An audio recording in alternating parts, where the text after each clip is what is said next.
परमात्मा को पाने तथा उसका वास्तविक लाभ प्राप्त करने के लिए पवित्र बाइबल में प्रमाण है कि प्रभु ने मनुष्य को अपना ही स्वरूप बनाया। 6 दिन में सृष्टि रचकर 7वें दिन विश्राम किया। कुरान शरीफ में प्रमाण है कि हजरत मोहम्मद को खुदा स्वयं कह रहे हैं कि मैंने तुम्हें उस परमात्मा की महिमा बताने के लिए भेजा है। वो परमात्मा कबीर है जिसने 6 दिन में सृष्टि रची तथा 7वें दिन तख्त पर जा विराजा। उसकी खबर किसी बाखबर से पूछकर तो देखो। कृपया अवश्य सुनिए जगत गुरु तत्वदर्शी संत रामपाल जी महाराज के अमृत वचन।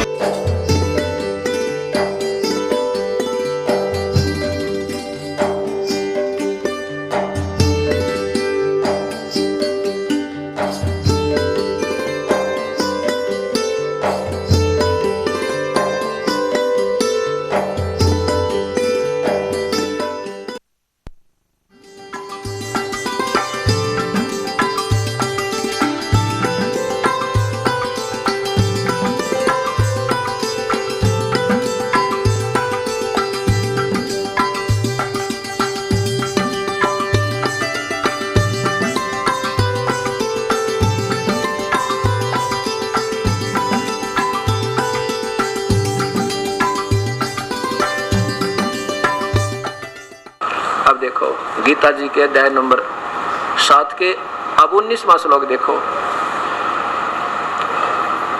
नीचे देखो 19वां श्लोक।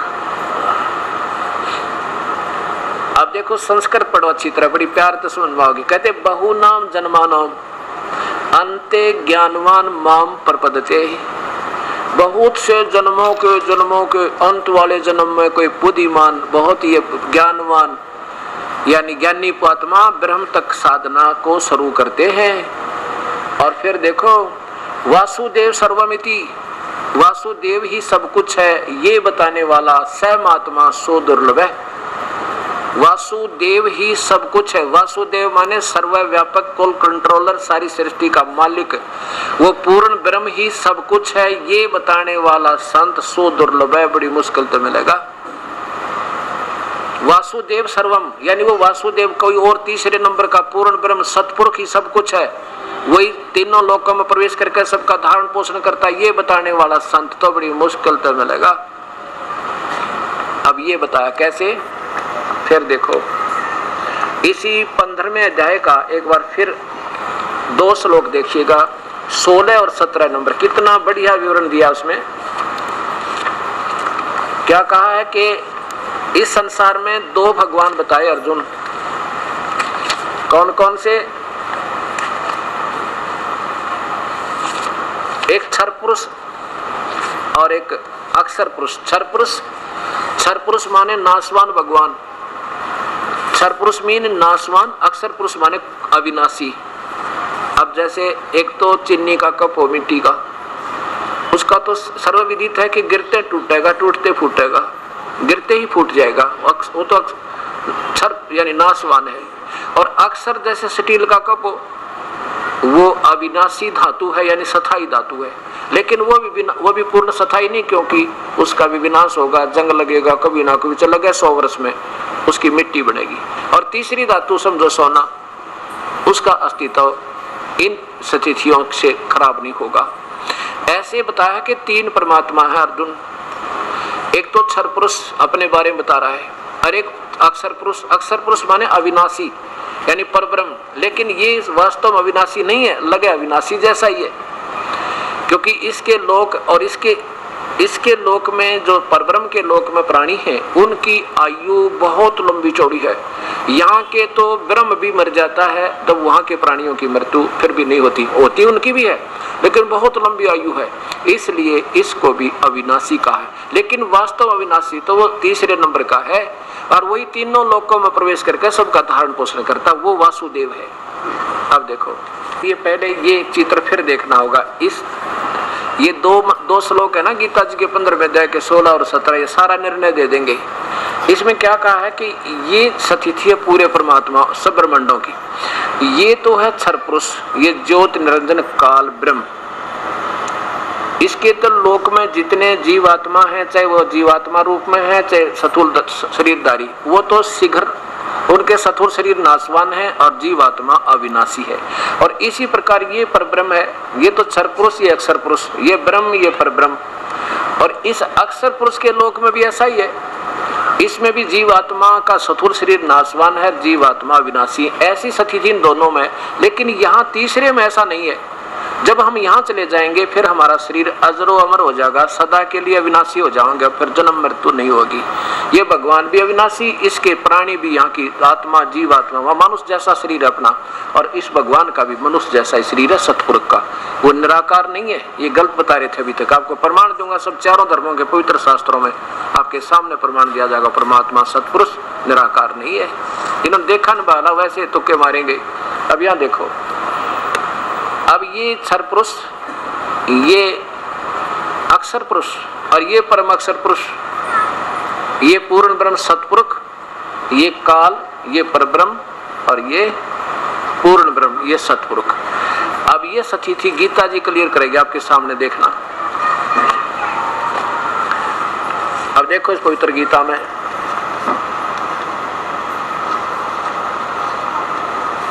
अध्याय नंबर 15 का श्लोक नंबर 16 और 17 नीचे देखो, ये है द्वौ माने दो, इमौ पुरुषौ लोके, पुरुष माने दो भगवान, पुरुषौ माने दो भगवान है, लोके माने दोनों लोकों में। कौन से में? पृथ्वी वाला लोक कहलाता है ये दोनों ब्रह्मांड, काल के भी और परब्रह्म के प्रमुख। इस पृथ्वी वाले लोक में क्षर च अक्षर है एवं च दो पुरुष, ये पुरुषों इनके साथ लगेगा, दो पुरुषों हैं, क्षर पुरुष और अक्षर पुरुष। ये नाशवान भगवान, ये अविनाशी भगवान। और एवं इसी प्रकार क्षर सर्वाणी भूतानी, इन दोनों भगवानों के लोक में सभी प्राणियों के जो स्थूल शरीर ये तो नाशवान है, और कटुष्ट माने जीवात्मा को भी अविनाशी कहते हैं। इनकी दोनों की स्थिति ऐसी है। आगे देखो, संस्कृत देखो, हिंदी भी देखो। इस प्रकार नाशवान और विनाशी भी दो प्रकार के पुरुष हैं। पुरुष लिख कर छोड़ दिया इन्होंने, यह लिखना था दो प्रकार के भगवान हैं। पुरुष माने प्रभु होता है, दो प्रकार के भगवान हैं। और इसी प्रकार इन दोनों के लोकों में संपूर्ण प्राणियों के शरीर नाशवान और जीवात्मा अविनाशी कहा जाता है। आगे देखो, तीसरे में कमाल कर दिया 17वें में, उत्तम पुरुष तो अन्य ही, यानी वो वास्तविक भगवान तो इन दोनों से भी न्यारा है। उत्तम पुरुष है तू अन्य। और देखो, जो तीनों लोकों में प्रवेश करके होए होए सबका धारण पोषण करता है, उसको एवं ईश्वर है, वो अविनाशी परमात्मा परमेश्वर इस प्रकार कहा गया है। फिर समझो इस पवित्र गीता जी को देखियो, ऊर्ध्व मूलम अधः शाखम, ये है वो परमात्मा जो तीनों लोकों में प्रवेश करके सबका धारण पोषण करता है। यहाँ से खुराक चलेगी, इसके बिना यहाँ आ नहीं सकती। ये वो पूर्ण परमात्मा है जो सबका तीनों लोकों में भी उसी की वो प्रवेश करके सबका धारण पोषण करता है, उसी से खुराक आती है, वही शक्तिशाली है, तीनों लोकों में प्रवेश करके सबका धारण पोषण करता है। उसको अविनाशी, वास्तव में वो अविनाशी परमात्मा परमेश्वर कहा गया है। उत्तम पुरुष यानी पुरुष माने भगवान, इन दोनों से भी श्रेष्ठ परमात्मा तो कोई और है, और वही तीनों लोकों में प्रवेश करके सबका धारण पोषण करता है। अविनाशी परमेश्वर परमात्मा इस प्रकार कहा है। अब यहाँ विचलित करेंगे आपको, ये अनजान संत कहते हैं ना, भगवान यहाँ कह रहा ना, मैं सब प्राणियों से तगड़ा होना इसलिए मुझे पुरुषोत्तम, ये क्या कहता है यहाँ पर? इसको समझने से पहले थोड़ी सी व्याख्या सुनो। अब ये क्या कहता है कि देखो, लोक वेद के आधार पर, लोक वेद क्या होता है? सुना सुनाया। जैसे अभी तक भगवान को सतपुरुष को निराकार बताते रहे संत, और आपको प्रमाण दूंगा, और उन महापुरुषों की आंखों देखी गवाही मिलेगी आपको जिन्होंने परमात्मा को सतलोक में देखा, सचखंड में। किन किन्होंने देखा? श्री धर्मदास जी, जिसकी ये कथा चल रही है आपके सामने। आदरणीय धर्मदास जी, आदरणीय गरीबदास जी हरियाणा छुड़ानी के अंदर वो परमात्मा आए और उनको दर्शन दिए गरीबदास जी को, सचखंड दिखाया, वहां अपना वास्तविक रूप दिखाया, फिर वापस छोड़े। ऐसे आदरणीय गुरु नानक देव जी को बेई नदी से लेकर गए वो परमात्मा, उनकी आत्मा को सचखंड दिखाया, फिर वापस छोड़ा और काशी में जाकर फिर बताया कि काशी आ जाना, मैं वहां जुलाई का काम करता हूँ। आपके सामने वो प्रमाण दूंगा गुरु ग्रंथ साहिब के अंदर। आदरणीय दादू साहब को, आदरणीय मुल्कदास जी को, आदरणीय श्री रामानंद जी को, इन महापुरुषों ने आंखों देखा उस परमेश्वर को और बताया कि मनुष्य जैसा है उसके 1 करोड़ रोमकूप में करोड़ सूर्य मिला दे, करोड़ चंद्रमा तो भी फीकी पड़ा रोशनी, इतना तेज उस मालिक का है। तो वो परमात्मा लोकवेद होता है जो सुना सुना ज्ञान। जैसे गीता में लिखा कुछ है और आप पूजा कुछ कर रहे हो, ये गीता के शास्त्र के विरुद्ध जो दंत कथाओं के आधार पर सुने सुनाए ज्ञान को लोकवेद कहते हैं। कबीर परमात्मा अपनी महिमा आप पर बताते हमारे को कि तुम ऐसे कर रहे थे, पीछे लग गया जाऊं था मैं लोकवेद के साथ, रस्ते में सतगुरु मिले फिर दीपक दे दिया हाथ। लोकवेद जैसे हनुमान पूजा करता पहला में, श्री कृष्ण का जन्माष्टमी का व्रत रखता था, मंगलवार का व्रत रखता था, ब्रह्मा विष्णु महेश को सर्वेश्वर महेश्वर मृत्युंजय मान के पूजा करते थे। वो लोकवेद था, वो दंत कथा थी, सुना सुना ज्ञान था, वास्तविक ज्ञान नहीं था वो। तो उस लोकवेद के आधार पर जो पूजा हम कर रहे थे, फिर वास्तविक ज्ञान हमें मिला तो वो त्याग के सतमार्ग मिल गया, ज्ञान रूपी चांदने में हम चल पड़े, ऐसा परमात्मा बताता। तो ये काल क्या कहता है कि मैं 21 ब्रह्मांड में, जो मेरे 21 ब्रह्मांड में, चाहे वो स्थूल शरीर में प्राणी है चाहे जीवात्मा है, इनसे मैं तगड़ा हूँ, अतीत हूँ, इसलिए मुझे पुरुषोत्तम कहते हैं, पर मैं पुरुषोत्तम नहीं हूँ, वो तो और है को भगवान, ऐसा समझो इसको।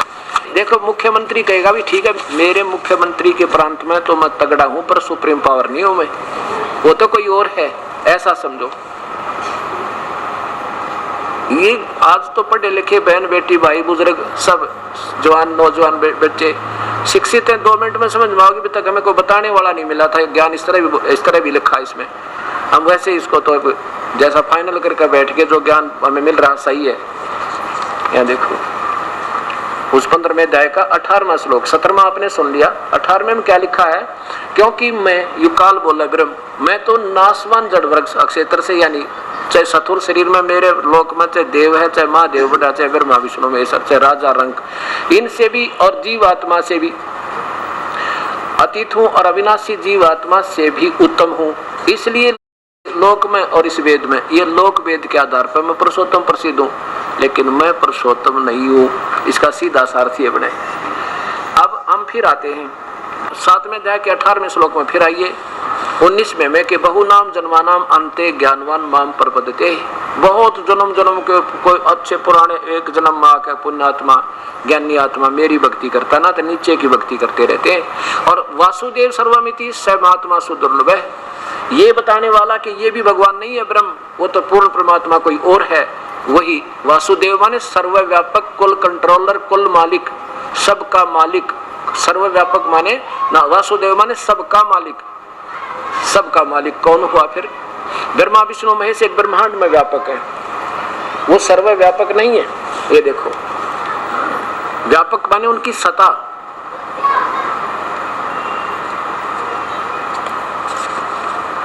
अब देखो ब्रह्मा विष्णु महेश केवल एक ब्रह्मांड में 3 लोकों में एक के विभाग में व्यापक है, और इनका पिता जो काल है ये इन 21 ब्रह्मांड में अपने अपने क्षेत्र में व्यापक है, ये सर्वव्यापक नहीं, वासुदेव नहीं है। और ये देखिए ये पूर्ण परमात्मा है। अब ये है वो वासुदेव, इन पे भी व्यापक है, इस पे भी व्यापक है, और ये सब ब्रह्मांडों में व्यापक है, ये है वासुदेव। अब श्री कृष्ण जी तो एक उनके पिताजी का नाम वासुदेव था।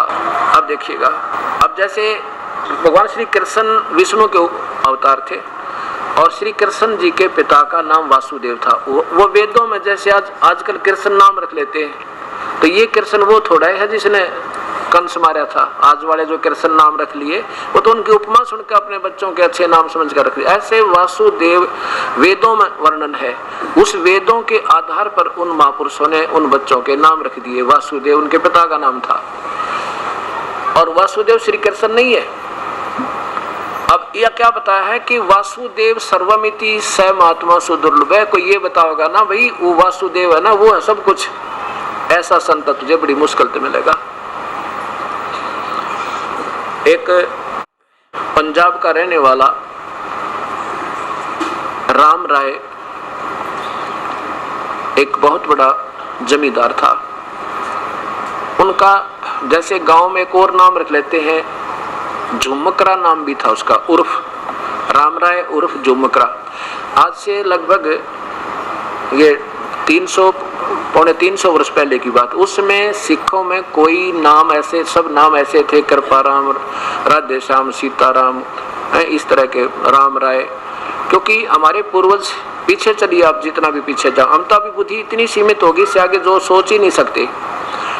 अब 3-3,500 वर्ष पहले कोई हिंदू, मुसलमान, सिख, ईसाई नहीं थे। हम, हमारे पूर्वज एक थे, हम एक पिता की संतान, हमारे कोई रले मिले संस्कार है।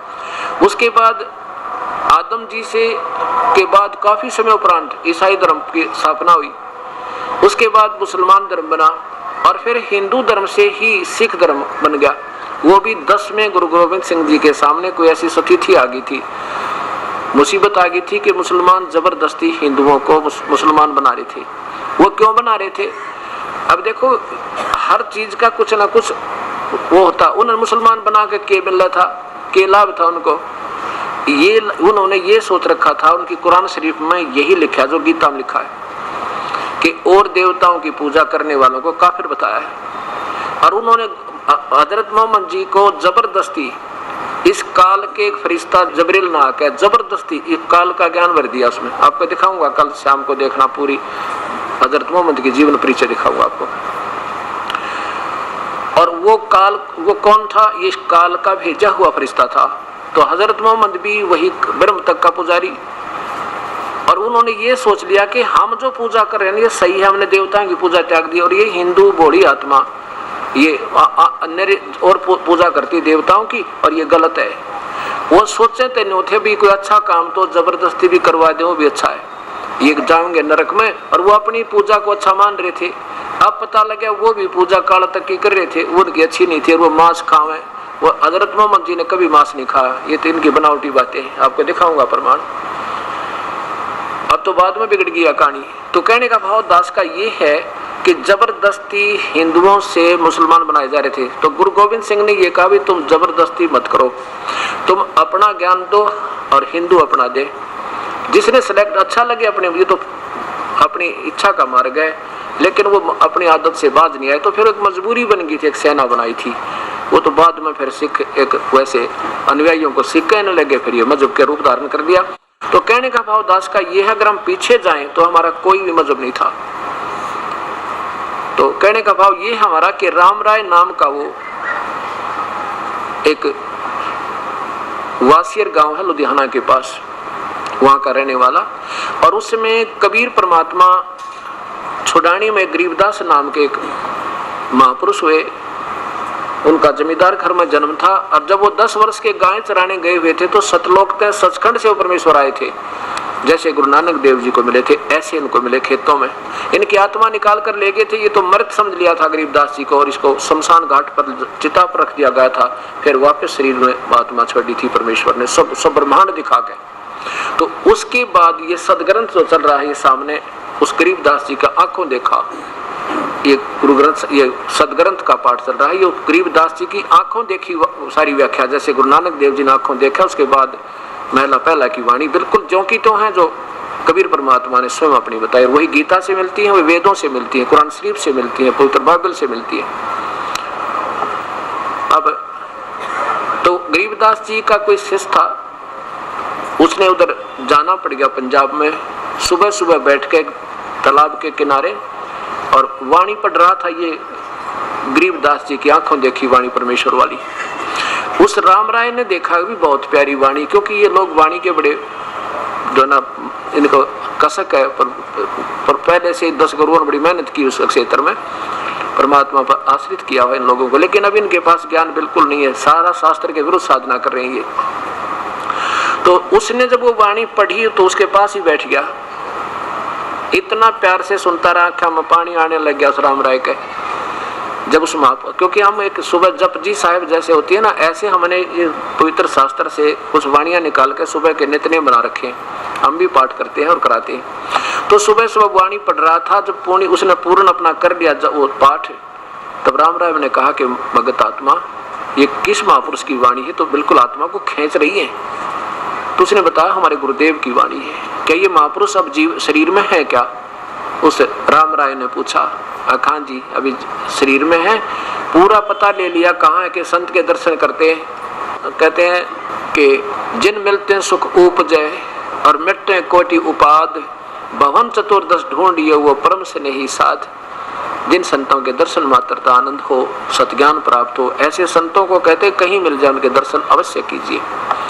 तो वहां से लेकर एड्रेस और चल पड़ा दर्शनार्थ। और गरीबदास जी साधारण वेशभूषा में रहा करते, जैसे गुरु नानक देव जी रहा करते, जैसे रविदास जी रहा करते, जैसे धन्ना जी रहा करते थे, जमींदारा करते थे।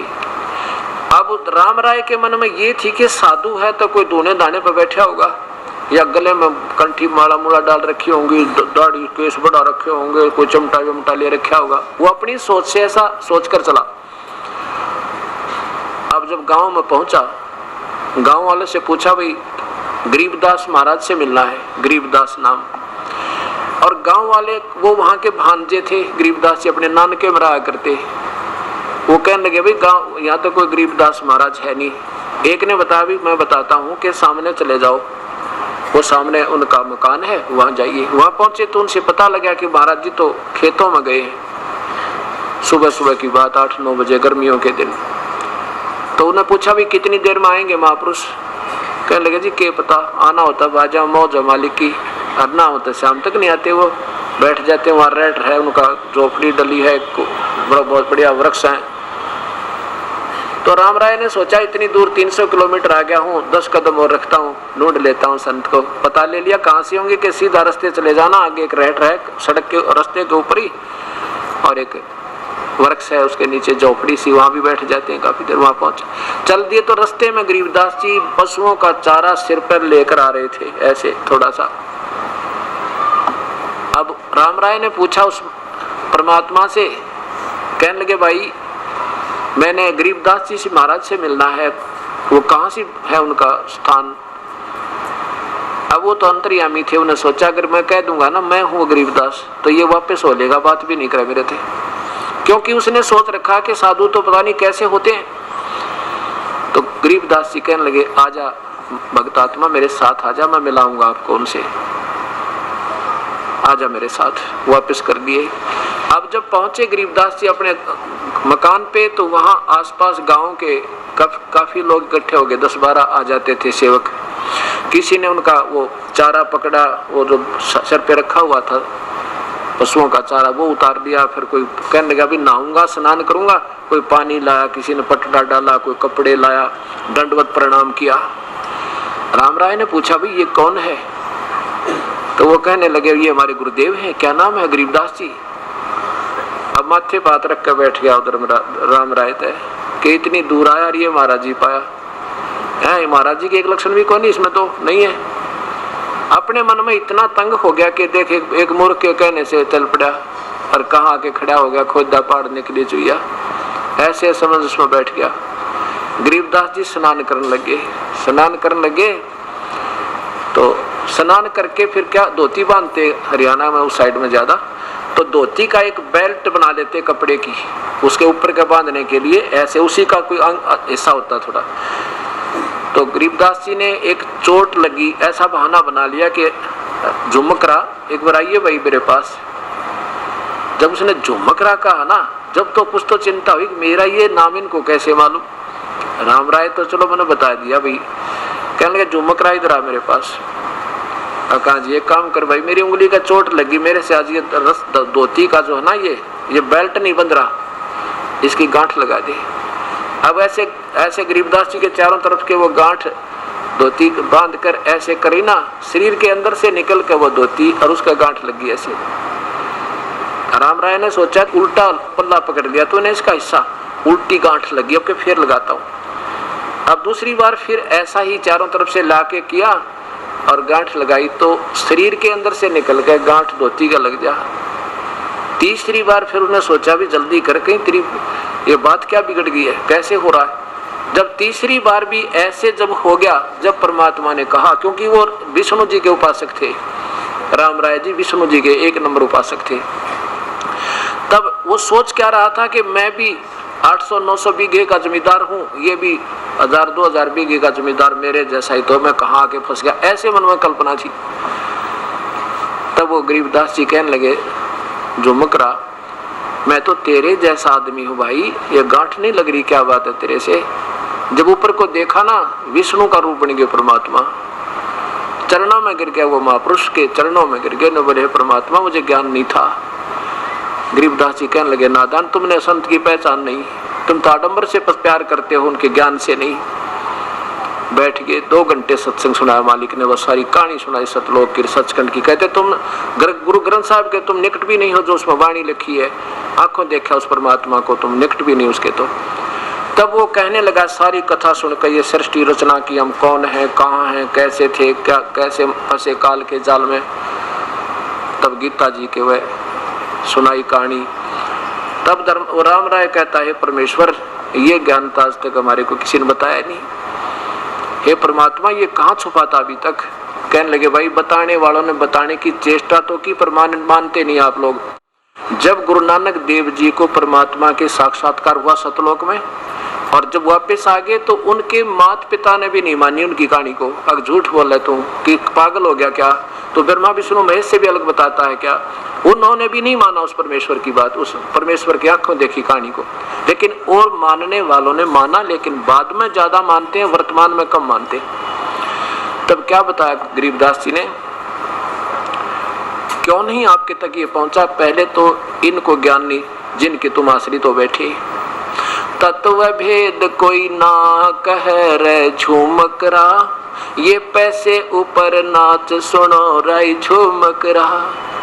ये संतों के पास तत्व भेद तो है नहीं, इन तो चवन्नी बनाने तो मतलब अपना, इनका तो पैसे के ऊपर नाच है भाई। ये तत्व भेद कह नहीं सकते, ये नहीं कह सकते गीता में लिखा है श्राद्ध मत निकालो, पितर मत पूजो, क्योंकि एक भी नहीं पाओ इनकी भीड़ में, ये सब भाग जाए इनके।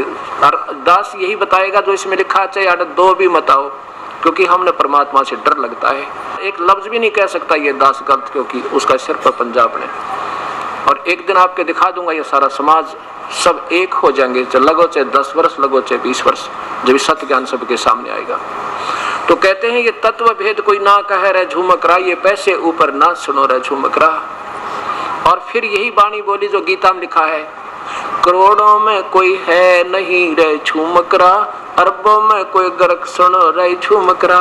करोड़ संतों में नहीं मिलेगा तुझे सतमार्ग के बताने वाला, करोड़ संतों में, अरबों में कोई एक पाओगा। गर्क, गर्क माने ज्ञान भी पूरा और फिर समाधान भी पूरा, सही विधि भी पूजा की। कहते ऐसा संत अरबों में मिलेगा तुझे। अब देखो, एक गांव में 5000 की आबादी हो, 5000 की आबादी में 4000 गुरु पाओगे, 4000 गुरु पाओगे गांव में। किसी लड़की का बालक हो गया बच्चा, पहले तो बुढ़िया बताओगे इसकी सास बेटी गल में तबीज बांध दे, फिर पड़ोसन आओगे नोगा कान तला टीका ला दे इसके, दूसरी आओगे नोगा भीतर लीगा बोल दे, तीसरी आओगे नोगा बाहर लीगा रख दे बेटी, चौथी आओगे गुड़गांव वाली का रख दिए, 5वीं आओगे नोगा की थारा श्याम जी की पूजा उसका और बोल दे। और फिर वो झाड़े लानी है, पूजा पाड़नी है, और ये ब्रह्मा विष्णु महेश ने सर्वेश्वर बताने वाले महेश, इनकी गिनती है कोई ना। तो कुल मिलाकर सारी सृष्टि में होगा अरब मार्गदर्शकों में कहते एक मिलेगा कोई, करोड़ों में कोई है नहीं रे झूमकरा, अरबों में कोई गर्क सुनो रे झूमकरा। और वही पवित्र शास्त्र गीता बताती है, क्या बताती है, बहुनाम जन्मानाम ज्ञानवान तमाम प्रवर्तते। ओए होए, और वासुदेव सर्वमिति स महात्मा सो दुर्लभ है। उस परमात्मा को ये बताने वाला कि वही है सब कुछ और कोई पूजा के योग नहीं है। कहते वो महात्मा तो भाई बहुत बड़ी मुश्किल है, सो दुर्लभ यानी बहुत मुश्किल से मिलने वाला। बहुनाम जन्मानाम अंते, बहुत जन्म जन्मांतर के अंत के जन्म में कोई ज्ञानवान, कोई ज्ञानी आत्मा मेरी तक पूजा करता है। वासुदेव सर्वमिति स महात्मा सो दुर्लभ है। इन्होंने गोल मोल करके इसका उल्टा कर रखा सारा अर्थ, न्यू बात बिगड़ गई। अब देखो फिर 20 से लिंक होता है इनका 15 से। यहाँ देखिए क्या बता है कि माया के द्वारा त्रिगुणमयी माया, रजगुण ब्रह्मा, सतगुण विष्णु, तमगुण शिव जी, इन ये आन देवता माते के द्वारा जिनका ज्ञान हरा जा चुका है, वो असुर स्वभाव को धारण किए, वे राक्षस स्वभाव को धारण किए, मनुष्यों में नीच दूषित कर्म करने वाले मूढ़ा मूर्ख लोग मुझे नहीं बजते अर्जुन। और फिर ने कहा मेरी भक्ति भी 4 प्रकार के कर। अब इन्हीं से संबंधित है। 19 पूरा हुआ, 20 देखो। अब जैसे क्या कहता है ये भगवान काल के नादान मानते थे, ये है नहीं, पर ठीक है मरो कुएं में पड़कर ना मानते थे। अब जो जिसकी पूजा कर रहा है, मैंने ही उन देवताओं को छोटा मोटी राहत दे रखी है, वो शक्ति दे रखी है, उनसे अक्षणिक लाभ प्राप्त करके ये नादान फूले फिर रहे। जैसे पर मुख्यमंत्री कहे कि मेरी इनसे अन्य मंत्रियों और अन्य जो अफसर हैं, अधिकारी, उनसे ज्यादा मेरी है, मेरे पास आ जाओ तो मैं पूजा मेरे लाभ ज्यादा दूंगा। और नहीं मानते तो भाई मरो कुएं में पड़ गए। उनको मैंने कुछ पावर दे रखी है, मुख्यमंत्री कह रहा है, ऐसा समझो। उन भोगों की कामना के द्वारा जिनका ज्ञान हरा जा चुका है, वे अपने स्वभाव से प्रेरित होकर उस नियम को धारण करके अन्य देवताओं की पूजा करते हैं, एक परमात्मा ने छोड़ के। आगे देखो, अन्य भगवान, देवता माने भगवान, और भगवानों की। अब 21 में देखो, जो सकाम भक्त जिस देवता के स्वरूप को श्रद्धा से पूजना चाहता है, उस भगत की श्रद्धा में उसी देवता में स्थिर कर देता हूं। ना माने तो मर ले भाई, जा वही पूज ले, और क्या करे। आगे देखो 22 में क्या लिखा है कि वह पुरुष उस श्रद्धा से युक्त होकर उस देवता का पूजन करता है और उस देवता को मेरे द्वारा ही विधान किए हुए इच्छित भोगों को निसंदेह प्राप्त करता। जैसे मुख्यमंत्री कहे कि जैसे मंत्री को मैंने एक विभाग दे रखा है और मेरे दिए हुए को कुछ वो तुम्हें लाभ दे देता, पर पूर्ण नहीं है। आगे देखो, इसमें 23 में कमाल कर दिया। 23 में, परंतु ये 23 में है, परंतु यहां सारा निचोड़ कर दिया। परंतु उन मूर्खों का, उन अल्प बुद्धि वालों का, मूर्खों का यह फल नाशवान है। देवताओं के पूजने वाले देवताओं को प्राप्त होते हैं और मेरा भक्त। अब देखो यहां गड़बड़ कर रखी इन्होंने, चाहे जैसे भी बजे, चाहे ऊपर ने सर कर बजा, चाहे थोड़े न करके, ऐसा थोड़ा ही कोई बात हुई। मेरे भक्त, माम भक्त माने मेरा भक्त, चाहे जैसे भी बजे, चाहे माता दो का, चाहे का दसरा कहते कैसे बजे, ये आमीन को पढ़ते रहे। लेकिन ये लिखा है मत भक्त, मेरा भक्त, बस मुझको ही प्राप्त होता है। अब ये हो गए आपके 23 क्लियर हो गए। 24 में देखो, अब क्या बताता है कि ये काल कहता है कि बुद्धिहीन मेरे अनुतम अविनाशी परम भाव को नहीं जानते। अनुतम माने घटिया। क्या है इसका अटल नियम है अविनाशी के मैं कभी किसी को एज इट इज, जैसा मैं हूं, कभी दर्शन नहीं देता। ये मैंने कसम खा रखी है। व्यक्तिम नहीं जानते, भाव को ना जानते हुए देखो, अव्यक्त का अर्थ होता है, व्यक्ति माने आकार जो का तू, अव्यक्त मैं कभी एज इट इज के सबके सामने नहीं आता, इसलिए मुझको अव्यक्त माने निराकार मान रखा है इन्होंने। अव्यक्त माने ये निराकार कहते नहीं, अव्यक्त की परिभाषा होती है वो है तो जो का तो मनुष्य जैसा, पर वो कभी किसी को दिखाई नहीं देता प्रत्यक्ष रूप में, इसलिए उसको अव्यक्त कहा कि मुझ अव्यक्त को मैं हूं तो व्यक्तिगत रूप में, लेकिन मुझ अव्यक्त को मां माने मुझे ये मनुष्य की तरह, मुझे ये कृष्ण मान रहे हैं, मैं कृष्ण नहीं हूं। इसका सीधा अर्थ है मुझे अव्यक्त को यानी कभी आकार में नहीं आता, मनुष्य की तरह दिखाई नहीं देता, उसको व्यक्ति मान रहे हैं, व्यक्ति भाव प्राप्त हुआ मानते हैं। मुझे ये कृष्ण मान रहे हैं, मैं कृष्ण नहीं हूं, मैं व्यक्ति नहीं हूं। आगे देखो, क्यों? क्योंकि मैं अपनी योग माया से छुपा रहता हूं, सबके सामने नहीं आता। जो कहता हूं जैसा तुझे दिखा रहा हूं, मैं अपनी योग माया से छिपा हुआ, मैं सबके प्रत्यक्ष नहीं होता। और ये मूर्ख, ये अज्ञानी जन समुदाय मुझे जन्म रहित को, अविनाशी परमेश्वर को जन्म नहीं जानता, जन्म ने मुझे नहीं जानता, मेरे इस भाव को नहीं, ये तो वैसे लगता है मुझको जन्मने मरने वाला समझता है, अर्थात मुझे ये कृष्ण मान रहे हैं, ये इसलिए मान रहे हैं, मेरे सही नियम से परिचित नहीं।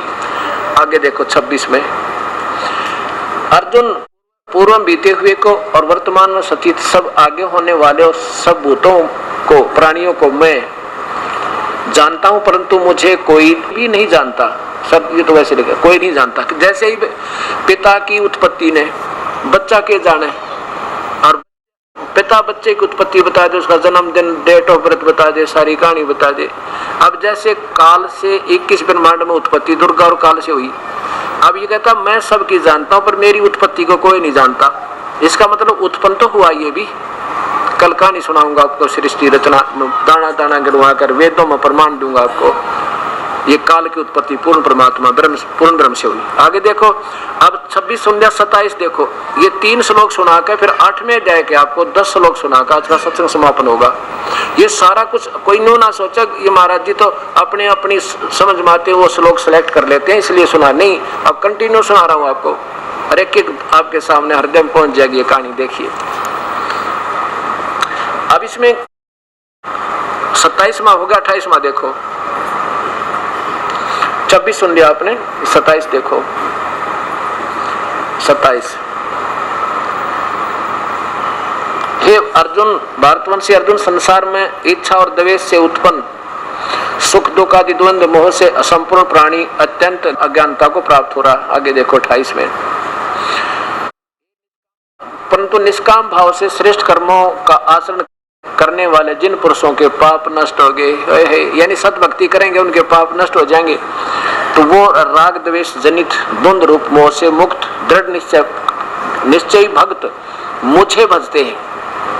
अब देखो क्या कहते हैं, ब्रह्म तक की साधना जो पुण्य आत्मा है वही करते हैं। लेकिन आगे देखो फिर, और जिसने पूर्ण ज्ञान हो जाएगा ना फिर वो यहाँ नहीं रहेगा मेरे पास, वो तो यहाँ से छूटने की पीछा छुटाए। 29 में देखो कि जरा मरण मोक्ष आए, जरा मरण माने यहाँ से जन्म और मृत्यु से छुटकारा पाने के लिए ही माम आश्रित यतंती, ये मेरे इस ज्ञान का आश्रित करके जो मैं ज्ञान बता रहा हूँ, और फिर वो पुण्यात्मा जिनको पूर्ण ज्ञान हो गया, मेरा भी पता लग गया मैं काल हूँ और मेरी भक्ति भी अनुत्तम है, वो परमात्मा कोई और है, इसलिए सारे अधिदेव अध्यात्म अधिभूत का सारा ज्ञान जिसने हो गया वो तो फिर यहाँ से जन्म मृत्यु से छूटने की कोशिश करते हैं और वो तत् ब्रह्म उस परमात्मा को जान चुके हैं। वो कौन है? अब देखो, ते ब्रह्म तत्विद कृष्णम अध्यात्मम कर्मम चाखिलम, क्या बताते हैं कि जो मेरी शरण हो गए, जो मैंने यू ज्ञान दे दिया, इस पर आश्रित हो गए, समझ में आ गई इनका सही, तो जरा और मरण, जन्म और मृत्यु, जरा होते से बुढ़ापा, बुढ़ापा माने मृत्यु, क्योंकि बुढ़ा होगा फिर मरेगा, जन्म और मृत्यु से छूटने के लिए यत्न करते हैं जो, यानी यहाँ से बिल्कुल छुटकारा चाहेंगे, कोई धन की इच्छा नहीं करेंगे, ना राष्ट्रपति बने ना इंद्र बनेंगे, तो वो समझ लो समझ चुके हैं कि यहाँ तो बीमारी कटे नहीं, इन भगवानों की पूजा थे, तो वो उस परमात्मा को जान चुके हैं। कैसे? वो जन्म मरण से छूटने की वो यत्न करते हैं, वो उस तत्व माने उस ब्रह्म माने परमात्मा को, वो उस परमात्मा को, ब्रह्म को, परम अक्षर पुरुष को और संपूर्ण अध्यात्म को तथा संपूर्ण कर्मों को जानते हैं। वो समझ गए कि यहाँ तो काल के जाल में तो जन्म मृत्यु कभी नहीं अंत हुए और वो परमात्मा कोई और है, तो वो समझ चुके हैं। फिर वो क्या करेंगे? ये 30वां अंतिम है 7वें अध्याय का, जो अधिभूत अधिदेव सहित और अधिदेव सहित अधियज सहित मुझको अंत काल में जानते हैं, वो युक्त चित्त वाले मुझे ही जानते हैं। यानी जिनकी बुद्धि मेरे में सीमित है तो मेरे पास मेरे तक ही जानते, वो आगे नहीं जानते कि उनको परम संत नहीं मिला। आगे देखो इसमें 8वें अध्याय के प्रथम श्लोक में अर्जुन कहता भगवान फिर कौन है? वो परमात्मा जिसको जानने के बाद फिर पार हो जाएंगे हम तय। कौन है? तत्ब्रह्म। किम तत्ब्रह्म अध्यात्म किम पुरुषोत्तम। ओए होए, ए भगवान वह ब्रह्म को क्या है? तत्ब्रह्म किम, वो कौन है? फिर वो परमात्मा। और के यो अध्यात्म है, सारी समझा दे मुझे। तो क्या बताओ? 3 श्लोक में उत्तर दिया भगवान ने। क्या कहता है? कहते हैं परम अक्षर ब्रह्म है वो 3 नंबर का गीता जी के 15वें अध्याय के 17वें श्लोक में लिखा है ना, उत्तम पुरुष तो अन्य ही, वो तीनों लोगों प्रवेश करके सबका धारण पोषण करता है। कहते वो परम अक्षर ब्रह्म, वो परम अक्षर परमात्मा पूर्ण ब्रह्म है, वो तो उसकी पूजा करने से फिर जन्म मृत्यु नहीं होता। ये अधिभूत अधिदेव बताए। फिर चौथा अधिभूत क्या है, अधिदेव क्या है, ये बता दिया। 5वें से फिर सुनो, 5वें में जो अंत काल में, अब यहाँ बिल्कुल निर्णायक ज्ञान है कि मेरी भक्ति करता है तो मुझे प्राप्त होता है, और उसकी भक्ति करता उस परमात्मा की तो उसकी भी पूजा वो संत बताएगा, फिर उसको प्राप्त हो जाता है।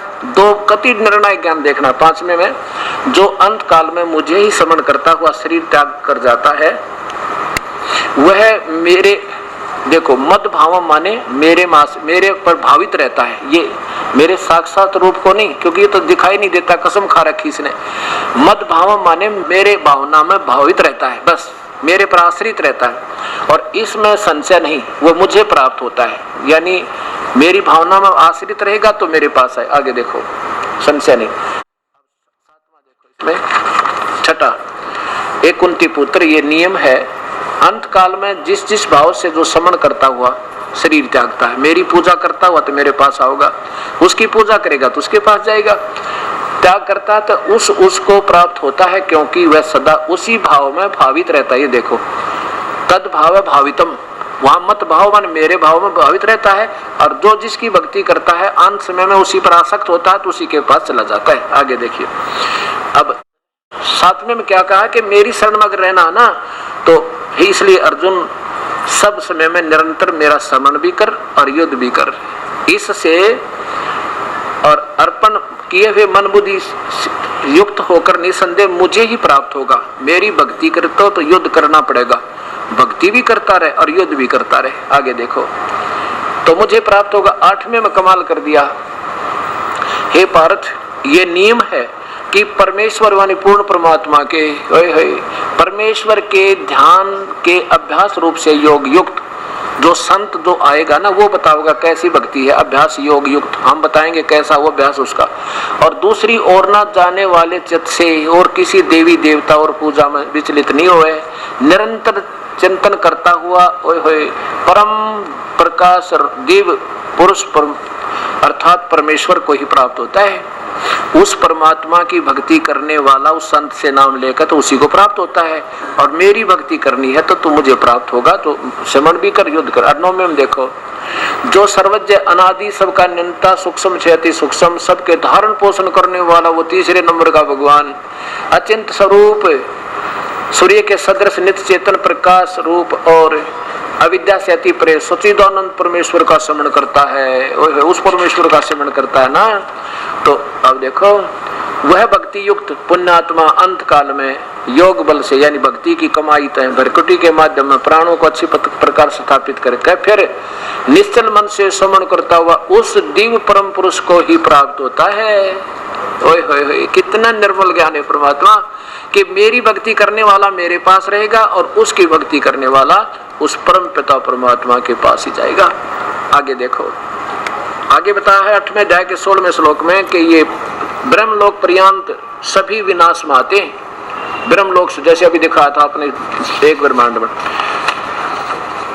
अब आगे देखो, अब 7वें अध्याय के 24वें श्लोक में लिखा है कि मुझ अव्यक्त को ये व्यक्त मानते हैं। ये भी अव्यक्त है, जो सामने कभी नो कानू ना देखा हो, सामने नाम नहीं देख सकते अपनी विधि भक्ति है, तो उसको अव्यक्त कहते हैं। वो व्यक्तिगत रूप मनुष्य जैसे ही, तो कहते हैं एक तो अव्यक्त में और एक अव्यक्त परब्रह्म। कहते हैं उस दूसरे अव्यक्त से भी कोई तीसरा अव्यक्त है ना, वो है सही भगवान। अब देखो आपके सामने, एक तो अव्यक्त ये काल है, ये भी सामने नहीं आता, ये ऊपर रहता है, इसकी साधना से कभी दर्शन नहीं देता। और परब्रह्म की साधना इनके पास है नहीं, वो कभी अव्यक्त हो, वो व्यक्त में आता ही नहीं। और पूर्ण परमात्मा जब आता है हम उसको मानते नहीं कि भगवान है, इसलिए उसको भी अव्यक्त माना है इन्होंने। तो कहते हैं जो दूसरा नंबर अव्यक्त है ना परब्रह्म, उससे भी जो अलग से जो उससे भी न्यारा जो अव्यक्त भाव है ना, वो है सब, वो कभी विनाश में नहीं आता। ये देखिएगा, ये 2 श्लोक और देखो इस पवित्र गीता का कति निर्णय हो जाएगा। अध्याय नंबर 8 का और श्लोक नंबर देखो, नीचे देखो। परंतु उस अव्यक्त से भी दूसरा अर्थात विलक्षण जो सनातन अव्यक्त भाव है ना, वह परम देव पुरुष सब भूतों यानी प्राणियों के नष्ट होने पर भी कभी नष्ट नहीं होता, वो वास्तव में विनाशी है। एक तो अव्यक्त ये है, एक अव्यक्त उस अव्यक्त परब्रह्म है, और उस कहते परब्रह्म से भी जो दूसरा अव्यक्त भाव है ना, वो है वो पूर्ण परमात्मा। वो कभी भी किसी सब विनाश हो जाएंगे पर वो सतान वो परमात्मा कभी नष्ट नहीं होता। अब इसमें क्या बताता है ये काल 21वें में कि जो वो अव्यक्त अक्षर है ना, इस नाम से कहा मेरा भी परम धाम वही है, कहते मैं भी वहीं से बिछुड़ कर आया हुआ हूं। अब देखो इसी का 8वें का 21वां हो रहा है, अव्यक्त अक्षर इस नाम से कहा गया है, वो अविनाशी नाम से कहा गया है। और उस अक्षर नाम अव्यक्त भाव को, जिस सनातन अव्यक्त भाव को प्राप्त हुए मनुष्य वापस नहीं आते, यानी उनका फिर जन्म नहीं होता। मेरा परम धाम भी वही है, यानी मैं भी वहीं से आया हुआ हूँ, मैं वहां से बिछुड़ कर आया हूँ। अब जैसे कोई व्यक्ति कैथल रहता हो और उनकी 3 पीढ़ियां रह रही हो और किसी गांव से आया हुआ हो, और वो कभी उसी गांव का कोई व्यक्ति मिल जाए ना, उसने यूं क्या करे, मेरा भी गांव वो है पिछला जहां आप रहते हो, और वहां उसका कुछ नहीं है, ना कोई जमीन है ना कोई मकान है, फिर भी वो भाव ये रहता है कि मेरा भी वही गांव है पुराना।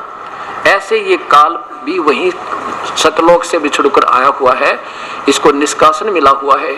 अब ये कहता है वो तीसरे नंबर का भगवान है ना, मेरा भी परम धाम वही है, पहले मैं वही रहा करता। तो ऐसे इस गीता जी के ज्ञान को आपने सुनना है। जब इस भक्ति से आप लगोगे तब ये परमात्मा पाओगे। आपको यहाँ जो पूजाएं आप कर रहे थे उनसे 1000 गुना लाभ तो यहाँ मिलेगा, और सतलोक में जाएंगे ना अंत समय में, ना तपस्या पे जाना, ना ये धर्मराज हमारा लेखा जोखा लेगा। हम सतलोक में जाएंगे और वहां अपना मनुष्य जैसा शरीर होगा, 16 सूर्य जितना हमारे शरीर का तेज होगा, और उस परम पिता का तो करोड़ सूर्य मिला दे करोड़ चंद्रमा ऐसा रूप है उस मालिक का, उसको देखते आनंद आएगा। वहां कभी मृत्यु, यहाँ तो मृत्यु होगी, चाहे आज करोड़पति है, चाहे अरबपति, चाहे कितनी संतानियां तो छोड़नी पड़ेगी। अब हम ऐसे स्थान पे क्यों ना चले जहाँ कदे जन्म ना हुए फिर हमारा, और कदे मृत्यु नहीं हुए, सारा परिवार होगा। अब कितने प्यारे लगे बेटा बेटी, हमने कितने अच्छे लगे संपत्ति, हर एक नहीं रहनी अपने पास। और वहां जाएंगे इस भक्ति से, तुम सीधे वहां जाएंगे, वहां कभी मृत्यु नहीं हुए, और इससे बढ़िया प्यार कोई काम नहीं। इतना शारदम परमात्मा का चिंतन कहते, शंखों लहर मेर की उपजे कैर नहीं जा कोई, अरदास गरीब अचल अविनाशी सुख का सागर सोई। वहां कोई कष्ट नहीं, इस जीव को सदा सुखी रहते हैं।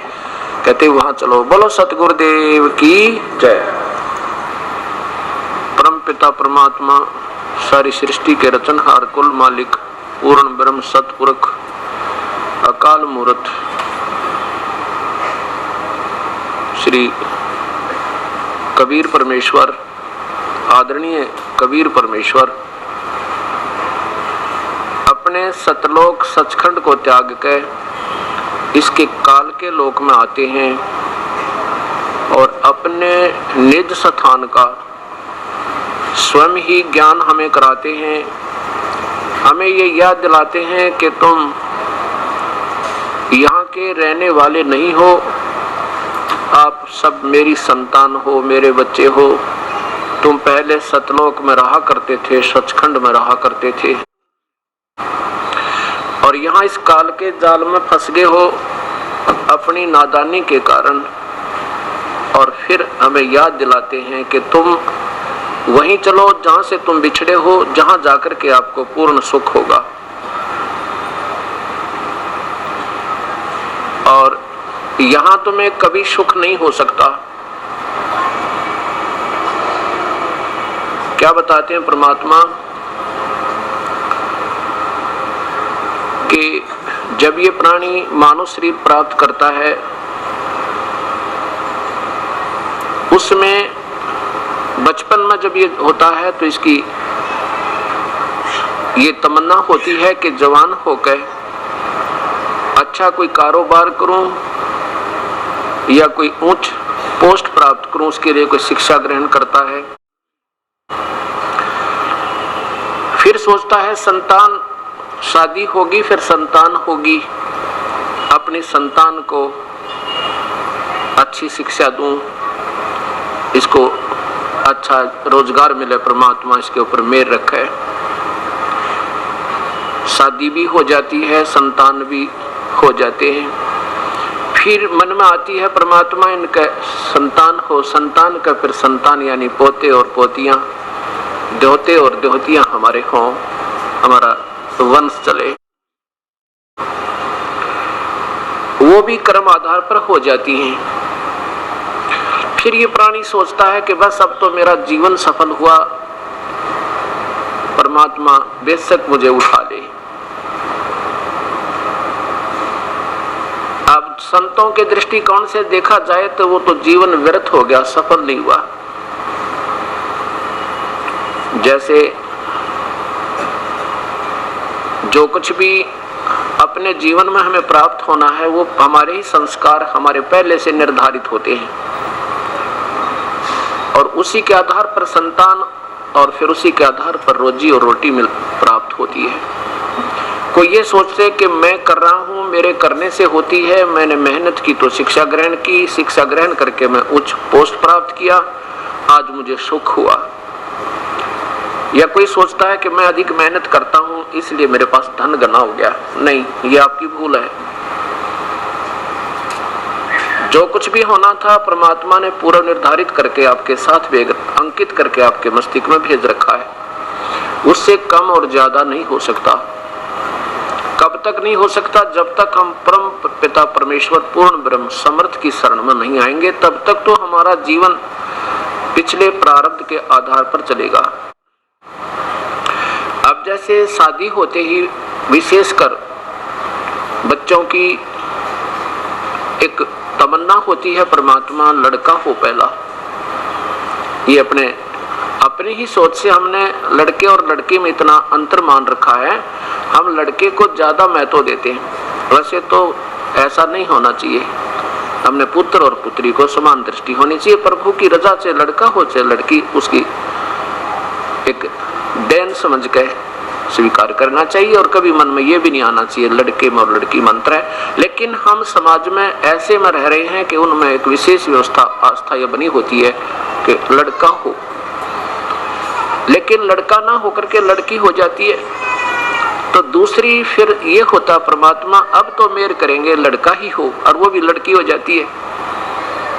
तीसरी बार भी सोचते हैं परमात्मा अब तो रजा बख्शेंगे, वो भी लड़की हो जाती है, लड़का नहीं हुआ। तो इससे क्या हुआ कि ना तो हमारा किया हुआ ना हमारा चाहा हुआ वो हुआ हुई जो मालिक ने करना था। इसलिए जो भी आज आपको कोई संपत्ति या संतान उपलब्ध है, आपका पिछला संस्कार है, और वही होना है वही होगा, उसमें कोई चेंज नहीं होगा। हाँ, चेंज उसमें बदलाव हो सके जो परम पिता पूर्ण ब्रह्म की शरण में हम आ जाएंगे, उसका विधिवत साधना से जुड़ जाएंगे, फिर वो समर्थ हमारे कर्म के अंक को चेंज कर सकता है। कौन है वो पूर्ण ब्रह्म, वो सतपुरुष अकाल मूर्त है। उससे नीचे के जितने भी भगवान परब्रह्म ब्रह्म और ब्रह्मा विष्णु महेश, ये जीव के कर्म को नहीं चेंज कर सकते, उसमें कोई बदलाव नहीं कर सकते। ज्यों का त्यों पुण्य के स्थान पर पुण्य मिलेगा और पाप के बदले में उसका पाप ही मिलेगा, आपको कष्ट मिलेगा। तो इस प्रकार जिसने ये जान लिया कि मेरा जीवन सफल हुआ, क्योंकि हमने यही मान रखा था बच्चों की परवरिश कर दें, फिर इनकी शादी कर दें, परमात्मा संतान दे दे, मौज होगी। सफल हुआ जीवन नहीं, वो तो बर्बाद कर दिया। इसके साथ साथ एक जरूरी कार्य और था जो नहीं किया। ये तो प्रारब्ध तो अपना भोगना ही था, बच्चों को शिक्षा भी देनी थी, इनकी परवरिश भी प्यार से करनी थी, सब कुछ करना था, लेकिन अपने भविष्य के लिए तो कुछ नहीं बना। आपका आत्मा के लिए, कल्याण के लिए कुछ नहीं बन पाया। उसके लिए हमें साथ साथ प्रभु की आराधना जरूर करनी चाहिए थी। और परमात्मा पूर्ण ब्रह्म की साधना हमारे पास होने से तो हमारे आने वाले संकट भी हल्के होकर टलते हैं। क्या बताते हैं कि संत शरण में आने से आई टले बला, और जब मस्तक में सूली हुआ काटे में टल जा। पर कौन से संत से, और कौन है वो भगवान जो कर्म काट सके? वो पूर्ण ब्रह्म।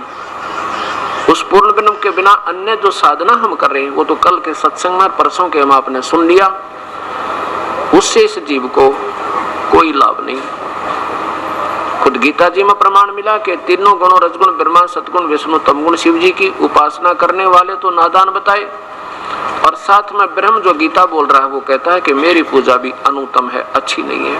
वो परमात्मा कोई और है जिसकी पूजा करने से जीव का पूर्ण छुटकारा हो, परम शांति हो, और फिर जन्म मृत्यु सदा के लिए समाप्त हो जावे। अब वो साधना हम साथ करते रहेंगे तो हमारा जीवन भी ठीक रहेगा, हमारे बच्चों का भी प्रोटेक्शन होगा, बचाव होगा। और उससे नीचे के परमात्माओं की हम साधना कर भी रहे हैं तो वो लाभ हमें पूर्ण नहीं मिल पा रहा। उसमें क्या होता है कि मान लीजिए आज कोई भक्त आत्मा भक्ति कैसी भी कर रहा है, क्योंकि जो पुण्यात्मा है, मानव शरीर प्राप्त है जिनको, उन्होंने ईश्वर की ओट जरूर ले रखी है किसी न किसी बहाने से, चाहे कोई संत की आड़ लेकर, चाहे कोई उपवास करके, या कोई गीता पाठ करके, या कोई अपना किसी धार्मिक ग्रंथ की रोजाना कुछ वाणी पढ़ के। क्योंकि आत्मा की खुराक है परमात्मा की तरफ, इसकी हमेशा बनी रहती है। जब तक इसको वास्तविक खुराक नहीं मिलेगी तब तक ये ऐसे ही अपना कोई न कोई सहारा लिए हुए होती है। और आप बिल्कुल सुखी नजर आ रहे हो और आप सोच रहे हो कि जो पूजा मैं कर रहा हूं ये मेरी बिल्कुल ठीक है, क्योंकि मुझे सब सुख है, पुत्र हैं, पुत्रियां हैं, अच्छा रोजगार भी है। और जब कभी कोई कर्म कष्ट इतना भयंकर आता है कि परिवार के 2-2 सदस्य एक ही समय मृत्यु को प्राप्त हो जाते, तो फिर वो पूजा जो आप कर रहे थे उसमें उसने सहयोग तो नहीं दिया आपको, आपका बचाव नहीं किया। अब देखो, हम जैसे ये शेड बना रखा है ऊपर, इसका कोई उद्देश्य है कि पानी नहीं आवे, वर्षा सीधी ना ऊपर गिरे, ओले ना सिर फोड़े, और हमारे ऊपर जो शीत लहर इफेक्ट ना करे, असर ना करे, इसलिए हम कोई मकान बनाते हैं। अब जैसे कोई किसी अनजान को, वो हो सकते हैं जिन्होंने शराब पान कर रखी हो, शराब पी रखी हो। अब जैसे कोई नशे में हो और उसको कहे भाई तू कुछ मकान बना ले, सारा दिन शराब पीता रहता है, तेरे ऊपर जो ना सर्दी भी दुखी करेगी, वर्षा भी तुझे तंग करेगी, आंधी तूफान से भी बचाव नहीं होगा, और वो मकान बनाता नहीं है और ऐसे ही किसी छोटी मोटी ओट लेकर के रुका हुआ हो। अब जिन्होंने परमात्मा का सही सहारा मिला है वो, और जिन्होंने प्रभु का पूरी सही विधि साधना नहीं प्राप्त है वो, अब दोनों ही एक ही गांव में आसपास रह रहे हों, अब जो उपदेश नहीं ले रखा, सारा दिन अपना सिनेमा देखा, कोई गुटी लावे, प्रभु से दूर है, और वो भी सुखी नजर आ रहा है आपको कि ये ना भक्ति कर रहा है, ना कोई पूजा करता है, ना कोई धर्म करता है, कितना सुखी नजर आता है। सब ठाठ है इसके, कार भी है, कोठी भी है, फैक्ट्री भी लगा रखी है, और परिवार में भी सुख है। तो उसको देखकर भक्तात्मा की श्रद्धा टूट सकती है, किनकी, जिन्होंने सत्संग ढंग से ना सुन रखे हों। अब देखिएगा, किसी ने मकान नहीं बना रखा, जिसने बना रखा है, एक तो बाहर बैठा है, एक वैसे चद्दर तान के, एक ना बढ़िया अपना कोई झोंपड़ी भी अच्छी डाल रखी है तो भी ठीक है, जिसमें बारिश बुरिश अंदर ना आवे, कोई इफेक्ट ना हो प्राकृतिक आपदा का। वो अब जब तक बारिश नहीं आती है, सर्दी नहीं आती है, तब तक तो दोनों ही, वो जिसने केवल चद्दर तान रखी है, तंबू बना रखा टेंट टाइप, वो भी सुखी नजर आ रहा है, क्योंकि अभी तक वो वर्षा आई नहीं है। वो आएगी तो फिर वो जो प्रोटेक्शन जिसकी उसने ओट ले रखी है वो ठीक नहीं, और पहले उसके कोई कहे कि ये तेरा ठीक नहीं है ये साधन, क्योंकि ये इससे बचाव नहीं होगा, तो वो मानता नहीं, कहता तुझे क्या मालूम, मेरा ठीक है, अभी तक मुझे कोई आपत्ति आई नहीं है, शायद मुझे ये चद्दर का जो टेंट है, तंबू, यही मुझे सहारा दे रहा है। और जब वो बारिश आवेगी वह सारी ही अंदर होगी, सर्दी आवेगी तो भी दुखी करेगी, आंधी तूफान उठाकर फेंक देगा उसको, फिर वो पड़ा पड़ा पिटे, वहीं पर पड़े पड़े भीगेगा वो। तो ऐसे ही जो हमने अभी तक साधनाएं हम कर रहे थे जो शास्त्र के विरुद्ध थी, उसके करते करते भी सुखी थे वो सुखी भी खूब, और दुखी थे वह दुखी भी खूब। उन्हीं साधनाओं के करने वालों पे कहर टूटा हुआ, और उन्हीं साधनाओं के करने वाले सुखी भी नजर आ रहे थे। तो ये इतना हमारे मन में कभी विवेक नहीं आया कि ये सुखी है उन्हीं पूजाओं को करने से, और ये दुखी है उन्हीं पूजाओं से करने से। तो इससे सिद्ध हुआ कि वो जो पूजा हम कर रहे थे वो शास्त्र के विरुद्ध थी। जैसे पवित्र गीता जी में प्रमाण आपने मिला कि जो शास्त्र विधि को त्याग कर जो मनमानी पूजा करते हैं, ना वो सुखी हो सकते, ना उनकी परम गति, ना उनको कोई सिद्धि होए, अर्थात यूजलेस। तो जब तक उनके ऊपर आपदा नहीं आई थी तो वो सुखी नजर आ रहे थे, तब तक वो बसंत ऋतु थी। और जब ये सर्दी का कहर टूटा, वर्षा आई, तो उस पूजा ने उसका कोई बचाव नहीं किया। ठीक इसी प्रकार आप जो पूजाएं कर रहे हो, जो पुण्य आत्मा है, उनको घर में सुख भी है, संतान भी है, संपत्ति भी है, कारोबार भी ठीक लग रहा है, लेकिन जिस दिन कहर टूटेगा फिर देखना, फिर कहां भागेंगे हम। कोई तो हाथ दिखाएगा, कोई बूझा निकलवाएगा, कोई पर्वतों की गुफा में ढूंढने जाएगा प्रभु के प्रोटेक्शन के लिए। क्यों? वो जो पूजा कर रहे थे वह कहां गई अपनी? फिर जिसके लिए हमने उसके ऊपर आश्रित थे, वो पूजा ने क्या राहत दी अपने को? उस समय ये भी सोचने का समय नहीं मिलता, क्योंकि दुखी गना हो जाता है। फिर कोई जहां कहता वहीं भाग लेता है, और वहां से भी फिर कुछ नहीं मिलता तो फिर गुट्टी लगाने लग जाता है, यानी नास्तिक हो जाता है। यही कारण बन रहा समाज में। हर भक्त समाज, चाहे हिंदू है, मुसलमान, चाहे सिख या ईसाई, उस परम पिता परमात्मा की वास्तविक उस विधि से ना संपर्क होने तक पूजा करने वालों की कमी नहीं, और फिर उनमें विकारों का ढेर हो गया। ये क्यों हुआ? जहां से ये मजहब यानी धार्मिकता प्रारंभ होती है, उसमें कोई धर्म नहीं होता। उसमें जो महापुरुष आते हैं, उस समय वर्तमान के चल रही मनमुखी साधनाओं से अलग करते हैं अपने भक्ति प्यारे भक्तों को, कि ये साधना प्रमाणित नहीं है और ये सही साधना ऐसे करो। जब भी कोई भक्ति मार्ग प्रारंभ होता है सदियों पर्यंत, उसमें सभी निर्मलता होती है। बीड़ी, शराब, मांस, तंबाकू और किसी को दुखी करना, कोई चोरी, जारी, लुटेरापन, ये बिल्कुल बंद करवा दिया जाता है। और समय आने पर उस महापुरुष के जाने के बाद फिर कृतियां धीरे धीरे इतनी घर कर जाती हैं कि उनकी गणना नहीं होती। कारण क्या होता है? उसका मुख्य कारण ये है कि अब वर्तमान में हिंदू गुरुओं के पास, जो वर्तमान के गुरु हैं, मार्गदर्शक हैं, उनको अपने मूल शास्त्रों का ज्ञान नहीं। उसमें क्या अनमोल खजाना दबा रखा है, उस अमृत के कलश से वो परिचित नहीं। उस अमृत के सरोवर ने छोड़कर हम तालाबों का, जोहड़ों का पानी पी रहे हैं। ऐसे ही हिंदू, वर्तमान के जितने हिंदू संत हैं, उनको अपनी पवित्र गीता जी और पवित्र चारों वेदों का कतई ज्ञान नहीं कि इनमें संकेत क्या है। वैसे तो चारों वेदों को और पवित्र गीता जी को हम किसी का शास्त्र नहीं कह सकते, किसी का धर्म विशेष का। ये तो पवित्र शास्त्र उस समय लिखा गया था जब ना कोई हिंदू था, ना मुसलमान, ना सिख, ना ईसाई। ये केवल एक मानव मात्र के लिए। और हमारे पूर्वज पहले एक थे, दो नहीं थे, ये चार नहीं थे। हमने वहां बुद्धि जाएगी ना तब बात बनेगी। अब तो हम अलग अलग होकर बैठ गए। हमने उस परम पिता के, उन हमारे पुराने जो पूर्वज हैं, जहां से कोई मजहब प्रारंभ होता, उनकी उन क्रियाओं पर फिर आना होगा। वो कैसे थे, वो क्या किया करते थे, वो क्या मार्गदर्शन करते थे।